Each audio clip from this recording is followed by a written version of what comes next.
Dear friends, postal export गुरु channel में आप सभी का हार्दिक स्वागत है।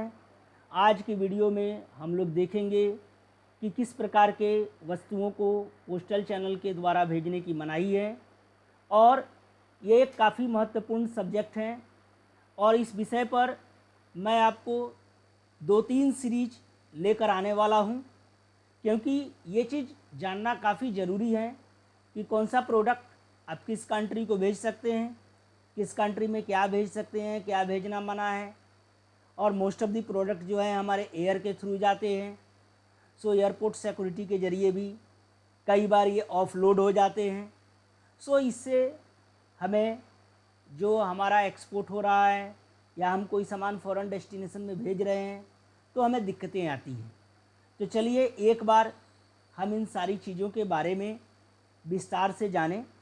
दोस्तों, आगे बढ़ने से पहले मैं आपसे अनुरोध करूंगा कि आप इस वीडियो चैनल को सब्सक्राइब कर लें, ताकि आपको इसी प्रकार के अन्य उपयोगी वीडियो आसानी से देखने को मिल सके, इसका ऑटो नोटिफिकेशन मिल सके। दोस्तों, आपसे अनुरोध है कि इस वीडियो को ध्यानपूर्वक देखें, क्योंकि ये काफ़ी ज़रूरी सूचना है जो आपको एक्सपोर्ट के लिए ज़रूरी है। सो दोस्तों, जो आपका गुड्स है, जो आपका प्रोहिबिशंस है, रेस्ट्रिक्शंस हैं, वो कई प्रकार से हो सकता है। लाइक जनरल प्रोहिबिशन और रेस्ट्रिक्शंस हैं।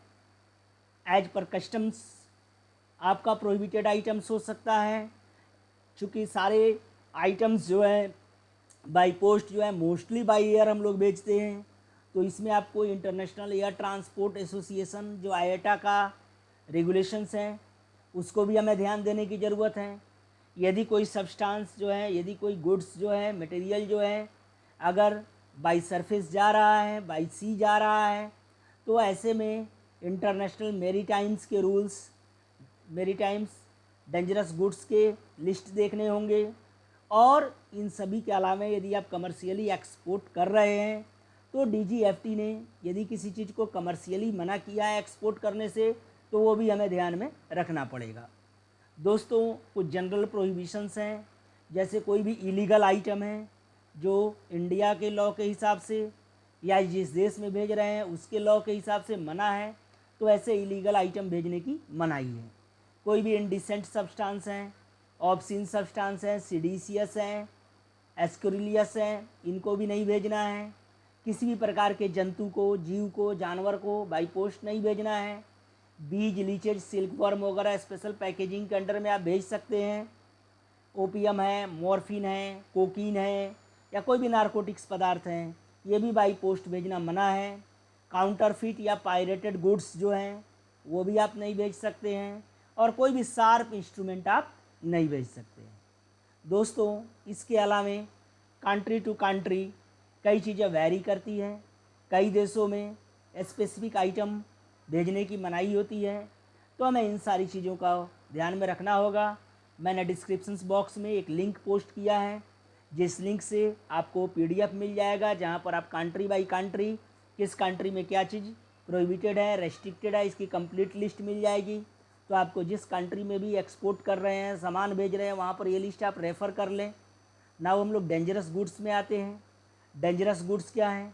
डेंजरस गुड्स का मतलब है कि कोई भी ऐसा पदार्थ जो आदमी के हेल्थ पर, जो हेल्थ पर इफ़ेक्ट करता हो, जो सेफ्टी पर इफ़ेक्ट करता हो, जो प्रॉपर्टी या इन्वायरमेंट को नुकसान करता हो, या किसी भी प्रकार के जो एक टेक्निकल इंस्ट्रक्शंस के मुताबिक जो चीज़ डेंजरस, आईएटा के टेक्निकल इंस्ट्रक्शंस के मुताबिक जिसको डेंजरस आइटम डिफ़ाइन किया गया है, तो ये सारी चीज़ें जो हैं डेंजरस गुड्स में आती हैं, डीजी गुड्स कही जाती हैं।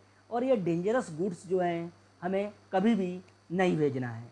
चलिए, ये डेंजरस गुड्स भेजने से क्या होता है, जब हम लोग एयर में भेजते हैं तो इम्प्रॉपर हैंडलिंग की वजह से, या बाई एक्सट्रीम टेम्परेचर या एक्सट्रीम प्रेशर या वाइब्रेशन की वजह से इसमें विस्फोट हो सकता है, आग लग सकती है, जान माल का नुकसान हो सकता है। इसलिए ऐसी चीज़ें भेजने की कंप्लीट मनाही है। दोस्तों, मैं कुछ एग्जांपल देना चाहता हूँ, जैसे एक्सप्लोसिव।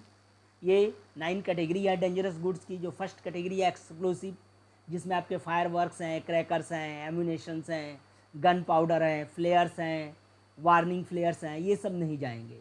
सेकंड कैटेगरी है कंप्रेस्ड गैसेस की, जैसे ब्यूटेन, लाइटर फ्यूल हैं, डाइविंग टैंक्स हैं, कैंपिंग गैसेस हैं, ब्यूटेन गैस हैं, स्प्रे हैं, एक्सटिंग्विशर्स हैं। तो ये सारे आइटम्स नहीं जाएंगे क्योंकि इसमें आग लगने की संभावना होती है।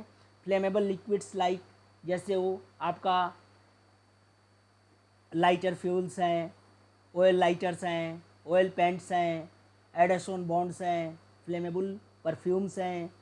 फिर फ्लेमेबल सब्सटेंस के अंदर आपका जो सॉलिड हैं, जैसे मैचेज हैं, चारकोल हैं, ये जल सकते हैं।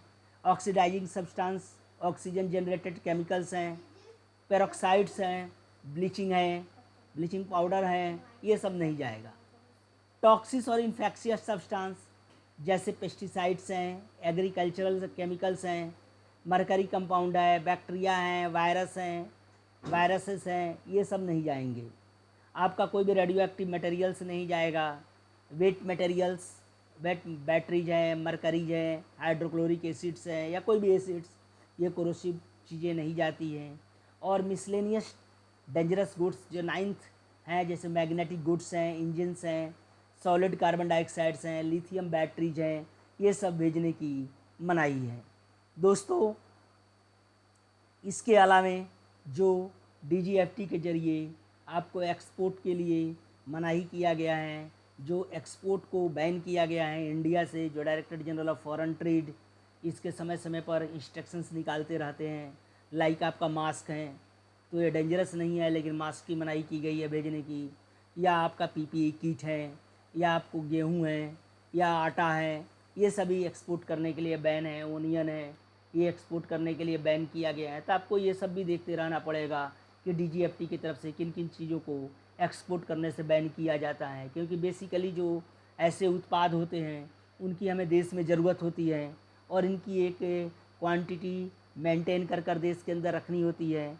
तो इनका शॉर्टेज ना हो जाए और इसकी वजह से इनकी महंगाई ना बढ़ जाए, तो समय समय पर DGFT जो है एक्सपोर्ट के लिए इसको बैन करता रहता है। तो इन चीज़ों की लिस्ट भी आपको देखते रहनी चाहिए। दोस्तों, मैं इस विषय पर 2-3 एपिसोड बनाने वाला हूँ जो समय समय पर मैं पोस्ट करता रहूँगा।